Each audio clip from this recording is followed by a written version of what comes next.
Time is now 6:48. Well, a new 72-hour ceasefire in Gaza appears to be holding so far today. It started at 10 last night after Israeli and Palestinian negotiating teams agreed to the Egyptian brokered truce. The Turkish government says it wants to use the time to transfer wounded Palestinians for medical treatment. But just how effective are talks between these two groups just now, and will they achieve anything in terms of a lasting peace?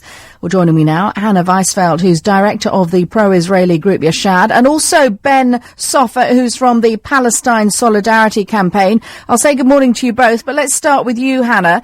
We have, of course, been here before with these ceasefires, with and without limiting degrees of success. How would you sum up now, though, Israeli hopes as this latest one appears to hold so far? Well, I think there's a mood inside Israel which is one of partial despair. You know, people feeling that they never achieve anything. I mean, that said, I think there is a growing concern inside the Israeli cabinet that they can't stay inside Gaza forever and they have to find an exit strategy. What's interesting is that if you read the reports coming out of Israel is that people are very in the dark about what's going on. So even a lot of the Israeli cabinet don't know when the ceasefire is about to be announced. They don't know what's coming out of the talks in Cairo. I think the most important thing right now is how do both parties ensure that some of their demands are met, so they can walk away, claim a victory, and then look forward towards a longer-term discussion about how you secure peace for both parties. Why do you think people are in the dark about the true reality, perhaps, of the situation in Gaza? Is that due to some sort of media blackout? No, I mean, I think they're in the dark about what's going on in regards to the peace talks, in regards to the truce talks. So, you know, it's very clear that that's being held by a very small number of Israeli politicians within the security cabinet, and not even the cabinet is 100% clear as to what's going on. I think there is a reality that a lot of Israelis, civilian Israelis, don't necessarily understand the impact of the war and how they are being perceived from either outside Israel and certainly from within Gaza. From their perspective, they are dealing with what they see to be unfair and dangerous rocket fire coming from a border. I think that they don't have a sense of how the Israeli response looks to the rest of the world necessarily.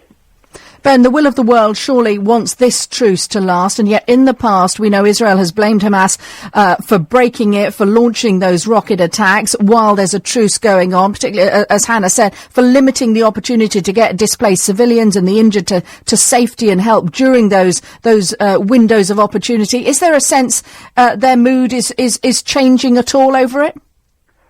Well, I'd like to think that the world was actually going to start to take action rather than basically leave it in Israel's gift whether the siege continues. And we have seen this siege now for 7 years. There was talk of international pressure for a loosening after the 2009 war, after the aid ship convoy was attacked in 2010, after the 2012 war, yet still basically no change.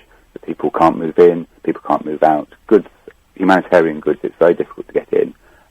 And therefore, Gazans really have no connection to the rest of the world, and until that fundamentally changes, it is difficult to see what progress can be made. And therefore, the window of this ceasefire has to really be used to ramp up international pressure to make sure that the siege can end. The UN, the EU, have talked about conditions where they can facilitate the opening of the seaport, a secure link going into Gaza to get aid in, to get exports out. Also the reopening of the airport as well. That was, it was built with the EU money. It was then destroyed by Israel repeatedly. There was various rebuilding, destroyed again by Israel. And it's really about saying, after 7 years of siege, the people of Gaza really need to be able to return to the rest of the world. Of course they do, but for Israel, can you see that Hamas actually stopping creating new tunnels? Because that's the nub of an issue for Israel, isn't it? I mean, can you stop them finding new ways of attacking Israel, regardless of what truce is brokered? Well, the tunnels only became the biggest issue over the last couple of weeks, and before that there was another issue, and before that there was another issue. There is clearly a conflict, and you want that to come to an end, but that will come to an end when Gaza can operate as a normal place, and there is a Palestinian state. Hannah, just briefly, if you would, what's your response to that?